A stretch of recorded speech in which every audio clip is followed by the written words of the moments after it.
Hi, this is Allison Lewis with the 7-Minute Life, and today you are in for a treat.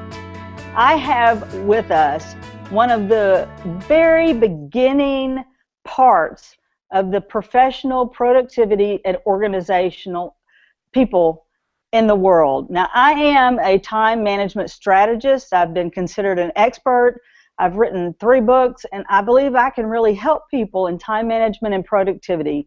But one of the areas I personally struggle with most and waste a lot of time on is the clutter that I have around me. And today I have with me Barbara Hemphill, who is absolutely one of the premier experts. And I would like to introduce Barbara. Good morning. How are you? I'm great, Allison. Thank you so much for having me. Now, can you tell us a little bit about really some of your credentials and what it means to be a productivity expert, and what do you really call yourself? I call myself a productivity specialist, and I started this business in 1978. I was in New York City. I lived on the Upper West Side in Manhattan. My husband and I had lived in India and adopted 3 orphan children, one of whom was mentally disabled. And he worked for a nonprofit, and so we needed additional money in our family. But I needed flexibility to be able to take care of my children at the same time. And I decided the best way to have flexibility in a job was to create a job by listening to what other people complained about that I knew how to fix, that they would pay me for. And as I sat on the playground with my kids, I would hear things like, we haven't eaten off the dining room table in a month because it's piled full of papers, or we had to file an extension on our income taxes because I couldn't find the receipts, or I've just been fighting with my kids about the clutter in their room, or fighting with my husband about the junk he dumps on the counter and I can't cook dinner. And usually that was paper. And I thought, they didn't have my mother. I grew up on a farm in Nebraska. Lived in the second floor of a tenant farmhouse, and my mother and my father both were very organized people, and we did things in a very organized way. The house wasn't always neat because there was only 3 rooms and there were 4 of us, and so sometimes it was kind of crowded.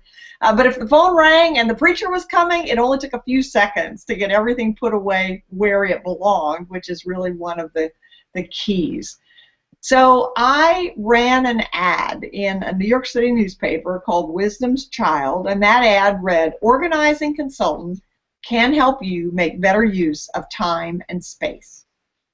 Like a lot of entrepreneurs, I got off to a rough start. There were 3 crank calls, but the 4th call was from a widow, 58 years old, whose husband was an attorney, and he had died like the shoemaker with no kids. He was the attorney who had died leaving all of his papers in bad order. He had piles of paper at his office and at his home, and she had not a clue what to do.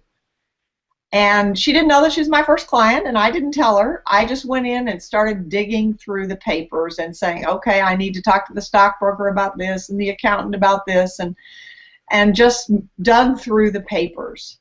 And that's how the business started.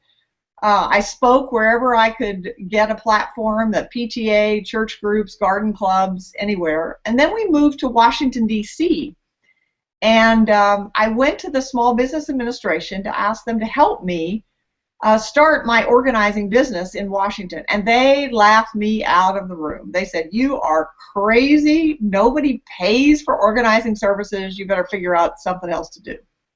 But I didn't believe them because I knew it was a problem, and I knew it was a problem that really affected so many people at so many levels. And so I called the editor of the Washingtonian magazine. And I said, "I've just moved here from New York, and I have a service that I think would be of interest to your readers," because I knew readers of the Washingtonian had money. And she was fascinated. And fortunately, she never asked me, "How long have you been in business?" or "How many clients have you had?" And I didn't tell her. I just focused on what it was that I knew how to do. And I very quickly learned that paper was the #1 organizing challenge in the American household. That we could do closets and cupboards and kitchens, But the paper was the thing that caused the most arguments, and frankly still does in most households. You know, it's where's this bill, or the kids asking where's this piece of paper that needs to go to school, or where's the papers we need to refinance our mortgage, etc. And the question that people always asked me was, how long do you keep? You know, in those days, in the early 80s, it was especially bank statements because they were big and bulky. And it was like, okay, how long do you keep these things? And I went to the library to get a book on the subject, and there wasn't one. And I thought, this is amazing. Because it doesn't make any difference if you earn $18,000 a year or $800,000 a year. You still need to know the answer to how long do you keep insurance policies and credit card receipts, and what do you do with children's artwork and all of that kind of stuff. And so in 1988, I published a book with Dodd Mead called Taming the Paper Tiger. And that was what really launched this career and ultimately got me the nickname of the Paper Tiger Lady.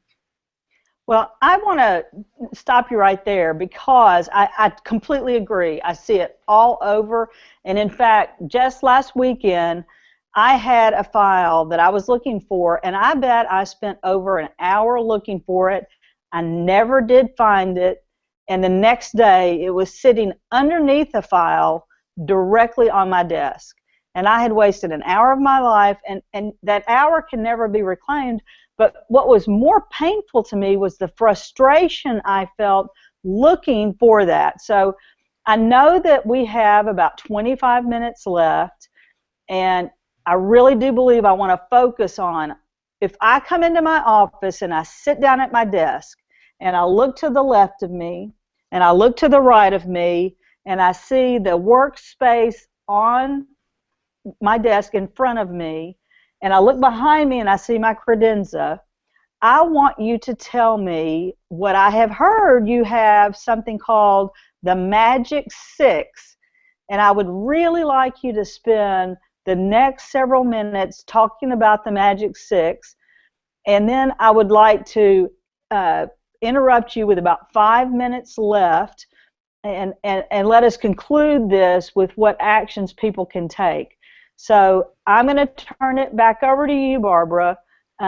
Is there something that people can really do to sit down at their desk and find peace rather than clutter, chaos, and disorganization? Oh, absolutely. But I want to stop before we talk about the Magic Six, which is really important. But there's something else that I believe is even more important, and this is what I've learned in the 35 plus years I've been in this business. For the first 20 years, I focused on paper and physical clutter. And then I was literally drugged into helping people organize digital clutter because I wasn't really motivated to do it because I had my papers very well organized. I had a client who had 35,000 files, and we could still find any file she needed in 5 seconds. So I had that down perfectly. I didn't have a space problem.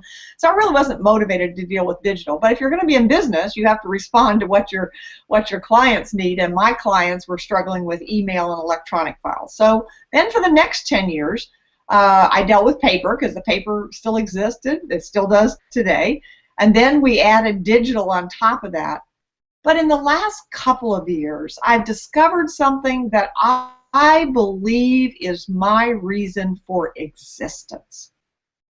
And that is that while physical and digital clutter is a problem, it is really a symptom of the problem. And the real problem is what I call spiritual and emotional clutter. Spiritual clutter is not being clear about your purpose on this earth. I believe that every human being was created for a specific reason. And emotional clutter comes when you know what that reason is, or you think you know what it is, but you don't go for it because the messages in your head say, oh, you could never do that. You're not smart enough to do that. You can't afford to do that, etc., etc. And here's what's interesting. When you eliminate the spiritual and the emotional clutter, the physical and the digital clutter will literally fall away. But the problem is that many, many people do not know what their purpose for living is. I was in that situation once. I was married, and after 14 years, my husband decided he didn't want to be married. We, at that point, lived in the Washington, D.C. area. We had these 3 children. I was so happy. I loved my life. No one in my family had ever been divorced, and I was absolutely devastated. And I really didn't know what to do. And I went to a counselor, and a counselor said to me, all right, you have a blank slate. What do you want your life to be? And I answered, I don't have a clue. I was Mrs. Tom, and I really liked being Mrs. Tom. I do not know. And she made a statement which was life-changing for me and which I've used for so many clients since then. And what she said to me was, let's start with what you don't want. Wow. Well, that's kind of how I approach clutter. Lots of times people they have a lot of stuff and it just seems kind of overwhelming and they're trying to make it into a big project. And so what we start when we're dealing with the clutter, and when we would sit down at your desk, Allison, or at anybody's desk, we would start, we wouldn't do any sorting, we wouldn't do anything except we'd say, what is it here that I don't want? Research shows that 80% of what we keep, we never use. Now, the question we've got to address is, why is it so difficult for so many people to let go of things? Well, I wrote a book a number of years ago called Love It or Lose It, Living Clutter-Free Forever. And in the research for that book, I discovered that when I came across someone that we often refer to as a pack rat, if I ask enough questions of that person, what I would find out that that person had experienced a severe emotional loss in their life. Sometimes it was something like the death of a family member, living through the depression, the loss of a dream. I think about a gentleman I worked with who said, my clutter started at age 55 when I lost the job I loved and never found another one to replace it. Because when you're not clear about what your purpose is and what you're doing, then you have nothing by which to measure whether something is cluttered. So one of the pieces of advice that I would give anyone immediately that you can begin to implement is simply, as you go through your daily life, whether you're in your closet or your email or your kitchen or your garage or your files, wherever it is, you just look at that item and you say, does this help me accomplish my work or enjoy my life? And if the answer is no, it's clutter. Barbara, just those statements that you've just made, I'm just sitting here going, wow. I never had thought that physical clutter and what was sitting on my desk were so tied to the person that I am and the things that are going around me and how they make a difference in what we do. And I think the statement that you said to me is that when you went to the counselor, they said to you, you have a blank slate. What do you want to do? And I think for the majority of people listening to this, that can be a life-changing question that you've just proposed to them. And then having the freedom to respond, your counselor said something with such wisdom. Let's start with what you don't want. And so I'm going to turn it back over to you because I know you were going to move into kind of the next phase, but I can already see that there are a lot of things in my life that I don't want, that aren't in alignment, and I can absolutely give myself some kind of permission now to move away from that. So I'm turning the camera back to you. Okay, Barbara, what's the next step? Well, one of the things I believe very strongly is that in order for people to organize their desk, which is what we're talking about here, there are some principles. Unfortunately, there's a lot of people who call themselves organizing consultants, and they come in and they get hired and they go in and they sort things and color code things and label things and file things, and they leave and everything looks just beautiful, and then 6 months later it looks the same again. And that always makes me very sad, because several things happen. Number one, the consultant doesn't end up with a great testimonial, which of course is one of the great things to give you a good business. But the saddest thing is that the client feels like, I am so bad that even a professional can't help me. But the problem was that that paper is a symptom, it's not the problem. So we want to put into use or to practice here some principles. And one of the very important principles that's essential is today's mail is tomorrow's pile. Often when people, they get tired of their desk and they're tired of the mess, so they go in and they just start throwing away the old stuff. Well, that's fine, except that while you're throwing away the old stuff, what's happening? The new stuff is coming in, which means you are never going to win. You can be using that process for the rest of your life, and you're never going to win, and it's getting more and more difficult now because the amount of stuff that's coming in, both in physical and in digital, is absolutely overwhelming. So when I go into work with someone in one of our most popular services, and I say our because I have a group of some 40 consultants that are trained to use the processes that we use. They're called Certified Productive Environment Specialists. And one of our most popular services, which can be done live, it can be done in someone's office, in their home, or it can be done virtually, and it's called an 8-hour miracle. And an 8-hour miracle is an organizing intervention. And we have done this thousands of times in all sorts of settings. And when we go in to do that, either virtually or live, we ignore everything you've done in the past. And we start by setting up what you referred to earlier in our call, the Magic 6. The Magic 6 came out of a number of years ago in the early 90s. I was a partner with a software company. And prior to releasing that software, I organized 200 individual people. And while I believe that organizing is an art, by the way, let me just dispel any myths that people would think that I'm a naturally organized person.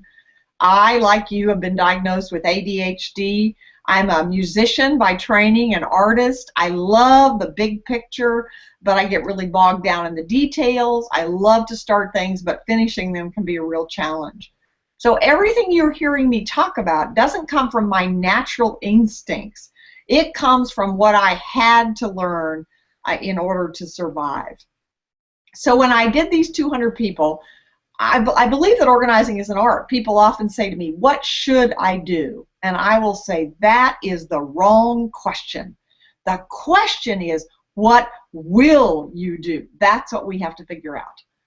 And so I believe that organizing and productivity is an art form, and so we're going to start over. But I knew that there were some things that were, I had a feeling at least, that there were some things that were not negotiable, that some things had to be in place, that if you were going to manage your paper, manage your digital information so you could accomplish your work and enjoy your life, you were going to have some things. And it was out of that that came the Magic 6. So Allison, you asked me to describe what the office would look like, and I'm going to describe that to you right now. Number one is what I call the desktop files. The 3 that are non-negotiable in virtually every situation. I might be able to think of one exception, but that would even be hard. Those are the tools on top of your desk. They are the desktop trays, and in, out, and file. In means I haven't looked at it yet. Out means it needs to go someplace else. It needs to go to another room. It needs to go to the post office. I need to give it to someone. And file means it needs to go in the file cabinet. Now let me just stop here and say that my business for all these 35 years has been based on 4 words. Clutter is postponed decisions. Now, I learned that from clothes closets. Clothes closets fill up because we haven't decided whether you're going to lose the 10 pounds you need to lose to get back into that size smaller suit again, or whether the exercise equipment that looks so great on Home Shopping Network is ever going to get used, or the candlesticks you got from Aunt Sally that you really love, but they're not really your style, but if she came for Thanksgiving dinner, she would be so happy if you had them on the table. And it's the same true with paper. You sit down at your desk and you say, okay, today's the day I'm going to clean this up, and you think of any number of reasons why the day is not a day to deal with this piece of paper, and you move the papers one by one from one side of the desk to the other. And the same thing is true with email. So it's not enough to make decisions. You have to make decisions, and there's really only 3 decisions you can make about any piece of paper: file, act, or toss. So one of the ways I help people remember it is if you want to eliminate the fat from your desk, those are your 3 choices, the 3 decisions you have to make for every piece of paper. It's either file, which means I don't know if I'll need it, but I don't have the guts to throw it away, or act, which means I need to do it, which means I have to identify what do I need to do and when. And 3 is, toss. I really don't need it, so I can toss it, shred it, or recycle it. So let's go back to the Magic 6. The Magic 6 is a way, gives you a system. I use the acronym for system of saving you space, time, energy, and money. So this Magic 6 is a system. So number 1 are the desktop trays: in, out, and file. Number 2 is wastebasket, recycle, and shred. Number 3, your calendar. Whenever someone has a messy desk, one of the first things I want to know is what kind of calendar to use and where do you capture your to-do list, because that's very, very important. And it could be paper, it could be electronic, or it might be both. That's what I use. Number 4 is your contact management system. One of the reasons that there's lots of paper on a desk is there are business cards that you collected in meetings that sometimes you don't even remember where you got them by this time. There are notes you scratched on napkins or envelopes. There are Post-it notes all over the place, and they have contact information. So it's very important that you have a contact management system of some kind. In the old days, it was a Rolodex. Now, for most people, it needs to be electronic. Then number 4, or number 5, is what I call action files. And growing up on the farm, my daddy used to have the phrase, where the rubber meets the road. Well, that's what number 5 is. It's action files where the rubber meets the road. And action files mean these are papers where the ball is in my court to get them done. And there are 3 ways you can organize action files. You can do them by date. I have a tool that I use called Swift File, which is a desktop filing system with 31 files for the current days of the month and 12 files for the 12 months of the year. The second way that an action file can be organized is by type of action. So an example for that would be a file that said data entry. So when you come back from a meeting and you have a bunch of business cards, instead of just throwing them on the desk or sticking them in the drawer, you put them in that file that called data entry. And then every so often, once a week, you do the data entry. Or if you're really clever, you'll find some child in the neighborhood who would be thrilled to earn $5 a week, and you pay them to do it. And then the third way that you organize action files is by the name of the project or the research you're doing or whatever else it is. So the action files are number 5. And then number 6 are reference files, which is everything else. So the idea, Allison, is when you're sitting in your chair, and you specifically asked me to address, okay, I'm sitting here in my chair, you want to be able to reach all of those 6 items without moving. Now, let me mention just one other thing that's really important. Some of the people listening may not have a job. This may be the papers that they have at home, or maybe they have a job and they have an office and it's fine, but the papers at home are terrible. I believe that every household needs what I call the home office for the business of life. And that is a place where the Magic 6 is, where you pay bills and deal with consumer issues and take care of kids and schedules and all those sorts of things. Here is what is essential about that home office of the business of life. It must be a place you like to be, because many of the things you're doing are things you don't particularly like doing. And so if you're trying to do them in a place you don't like being, it's not likely to happen. So my favorite story about that was a number of years ago. I was working with a woman who had actually traveled with one of our first ladies. She had a condo in Washington, D.C. It was a beautiful condo full of gorgeous things she'd gotten from all around the world. But all throughout the condo were little piles of paper. They were on the kitchen table, the dining room table, the bay window, beside the TV, beside the bed. And she had heard me give a speech and said, okay, I'm sick of this. Will you come in and help me fix it? So I went to her condo, and one of the things I discovered early on was a front hall closet. I opened the front hall closet, and the vacuum cleaner hose fell out. And after discussion, realized she didn't really need it because she had a cleaning service. She didn't even use the vacuum cleaner. And there were 8 coats, but she really only wore 2 of them. And then there was a bunch of stuff that was left by house guests that she was always going to return, but by this time she didn't even remember who belonged to what. So we took out the hanging rod, we put in a counter-high shelf, put in a 2-drawer filing cabinet, put in a stool, put hot files on the door, put lighting in it. But the thing that made her home office of the business life work was a radio. Because when she came home from work, that was the same time one of her favorite radio programs was on, called All Things Considered. And so she was willing to take the mail out of the mailbox in the lobby, bring it in, open the front hall closet, pull out the stool, sit down, flip on the radio, and now she was willing to take the 30 minutes to get things sorted, to do the things that she could. And that brings me back to what I said at the beginning. It's not what should you do, but it's what you will do. Oh my goodness. I am floored by what I've learned today. Now, I would love it sometime to actually begin to do some of this virtual work in maybe 15 or 30 minutes, using me as a guinea pig because I am one of those people. I know we have just a few minutes left, and I will have this transcribed so that people can not only watch this, but they'll be able to print it off. I want you to leave people from what they've learned today with what are the first 3 things that they should do if they've just watched this, their heart's pumping with excitement, just like mine is. What are the first 3 things that you would encourage them to do without being overwhelmed, Barbara?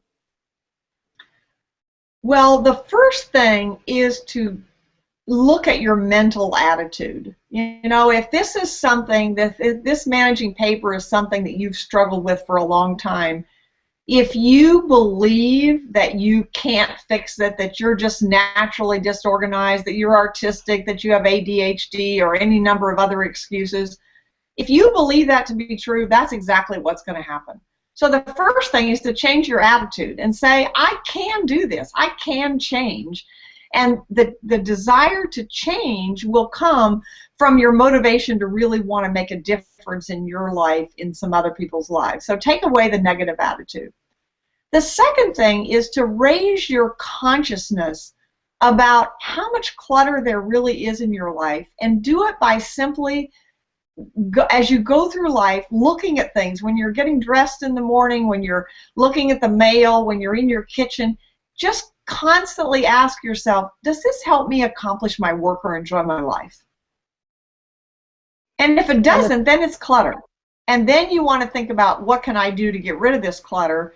So one of the things is to think about, what are the things that you have that maybe don't help you accomplish your work, or enjoy your life, but could someone else? So I recommend that everybody on every floor in their house have a box where they can put those things so that they can give them away to somebody else.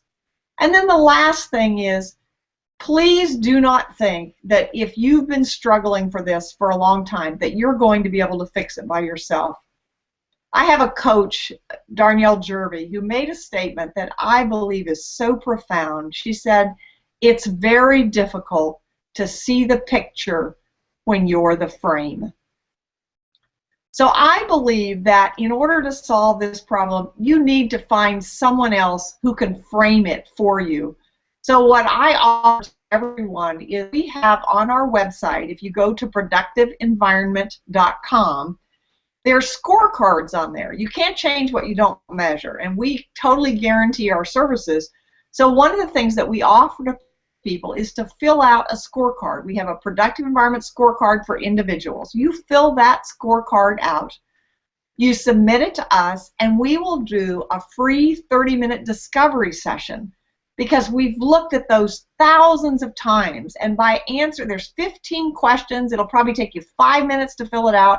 You take 5 minutes filling it out. We talk for 30 minutes, and then we can tell you very quickly where you need to go to get started so that your office, wherever it is, can be a productive environment so you can accomplish your work and enjoy your life. And if you're not even sure what your work is, getting rid of all the clutter will really help. Trust me. Barbara, I have one final question for you. I know that clutter and what you've talked about today, not just physical clutter and digital clutter, but especially the spiritual clutter and the emotional clutter, is life impacting. If now that people have listened to this, there was only one outcome, one message that you wanted them to hear in this last single minute, what do you want that one message of hope to be for people? The life that you have is a result of the decisions that you are making. And tomorrow is always a new opportunity to make better decisions. Barbara, I just love it. The title of today's program was Organizing Paper at Home. And I just have to make a plug. Yes, you do have a new book out. It is a remake of Taming the Paper Tiger. Millions of people struggle with organizational skills, and I would grant that paper is my biggest challenge. I want to thank you, Barbara, for being here, for sharing such amazing ideas, and I want to encourage all of the members of the 7-Minute Life to visit your website, productiveenvironment.com.